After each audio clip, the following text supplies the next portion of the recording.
My name's Adam Langell, and when I read the Bible, one of the scenes that sticks out to me is one where Paul in Galatians is in front of a panel of apostles, and he's telling them what he believes the truth is, and he's doing that. He wants them to size him up, to show if he's on the right track or not. And they say, yeah, that's true, that's the gospel, that's what we believe. There's only one thing that we would add to you before we extend the right hand of fellowship, before we give you a handshake. And that is that you remember the poor, Paul. But Paul says, I'm already on it. I already want to do that. There's something about the gospel, there's something about believing the gospel that makes you want to do good for other people.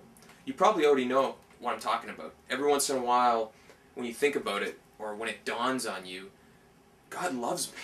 God really loves me. This is true. It's not just words on a page. Jesus really did die for my sins. You just want to serve people. You just want to help people afterwards. And the reason is because the gospel teaches us that before we were Christians, we were sinners. We had real moral guilt before God. We were spiritually poor, but that Jesus was morally perfect, what the Bible calls righteous. He was spiritually rich, but that on the cross, he who was rich became poor so that we who were poor could become rich in the resurrection. That's amazing. It was out of sheer grace and mercy, not that we did anything, but because God loves us. So it changes how we want to look about our lives and things, which is different from the world. The world will tell you, remember the poor, because you have a lot of money and time on your hands, you ought to, you should. But all that really is a motivation of shame or guilt. But believing grace motivates us because we love people. So that's why a few years ago, some friends and I started a running and reading club over on Dune Street. We'd get together once a week with any kid who wanted to come, and we'd play sports, we'd read books, we had a snack, I'd teach the Bible, and it was great. We had a fun time. But the last few months I've been realizing that what we've been doing is good, it's just not the best, because kids there need one-on-one time. They need a mentor. And so what we're starting is a Christian Friends program. It's based on the Big Brothers Big Sisters program in that it's a mentor network, only this is going to be openly church-based.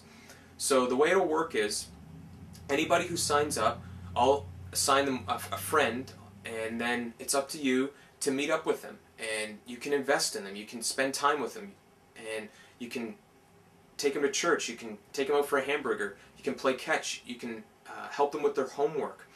And then once a month, everybody will get together the first Friday of every month, and anybody who's in the program, all the friends will come together, and we can go skating, we can play games, we can watch a movie, people can preach the Bible. It'll be great.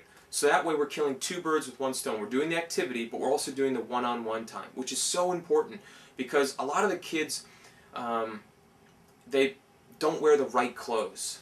They may or may not have a father in their life that they get to spend a lot of time with. They could be struggling academically or socially at school, and so they really need somebody who cares about them, who they can look up to as a role model, who's regularly in their life. And if this is something you're interested in, my wife and I are going to have an information session coming up December 2nd at our house, 425 Waterloo Row.